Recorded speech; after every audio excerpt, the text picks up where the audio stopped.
1970 বিশ্বকাপে the great পেলে যে রেকর্ড গড়েছিলেন সেই রেকর্ডের হাতছানি ফ্রান্সের মাইকেল ওলিসের সামনে। রেকর্ডটা কি?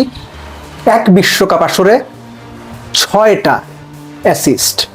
মাইকেল ওলিসের 5 অ্যাসিস্ট হয়ে গেছে এবং ফ্রন্ট থ্রির 3 জনই 5টার বেশি গোল ইনভলভমেন্ট। বিশ্বকাপ ফুটবলে এই ঘটনা আরেকবারই দেখেছে 2002 বিশ্বকাপে ব্রাজিলের সেই বেস্ট ফ্রন্ট থ্রি আর্টস। রোনালদো 8টা গোল অ্যাসিস্ট, রিভালদো 6টা গোল অ্যাসিস্ট, রোনালদিনিও 5টা গোল অ্যাসিস্ট।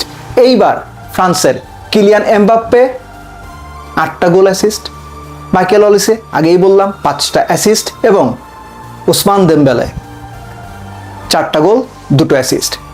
ফ্রান্স, প্যারাগুয়ে এবং কানাডা, মরক্কো সবকিছু নিয়ে আলোচনা করব। সবার আগে ফ্রান্সের কথাটা এই জন্য বললাম, ফ্রান্সের ফ্রন্ট থ্রির কথা আলাদা করে বললাম এই জন্য যে ইটস বিন লং বিশ্বকাপে কোনো পার্টিকুলার দলের এরকম ভয়ঙ্কর সুন্দর ফ্রন্ট থ্রি রয়েছে এবং যার প্রমাণ মাঠের ফুটবলে, যার প্রমাণ স্কোরে।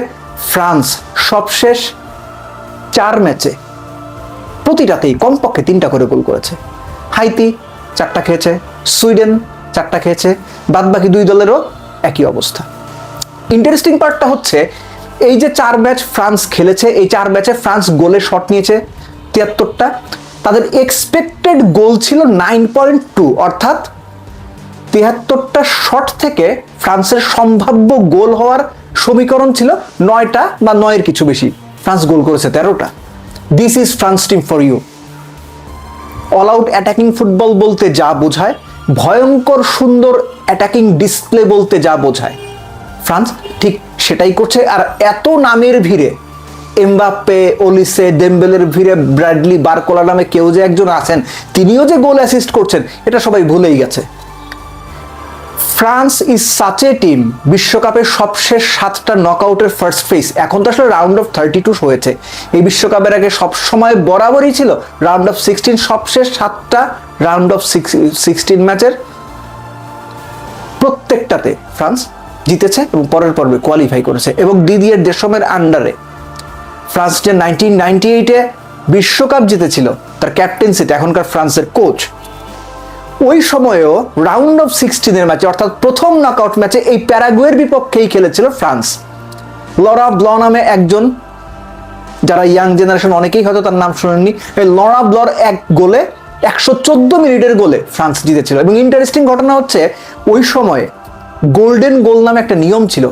90 মিনিটের পর এখন যে আমরা 120 মিনিট দেখি, এই 120 মিনিট খেলা হতো, মানে 90 মিনিটের পর 30 মিনিট মিলে 120 মিনিট।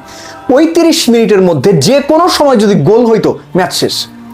114 মিনিটে গিয়ে লরা ব্ল গোল করে প্যারাগুয়ের বিপক্ষে ফ্রান্সকে জিতিয়েছিল। সো প্যারাগুয়ের সামনে সেই সুযোগ, কিন্তু আনফর্চুনেটলি প্যারাগুয়ের ট্র্যাক রেকর্ড ফ্রান্সের এগেনস্টে খুব খারাপ, কখনো যেতে নাই।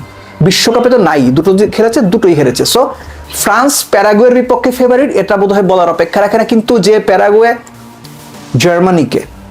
জার্মানি এখন আর টপ মোস্ট, মানে ওই রকম শক্তিশালী টিম না, এটা মেনেও বলা যায়।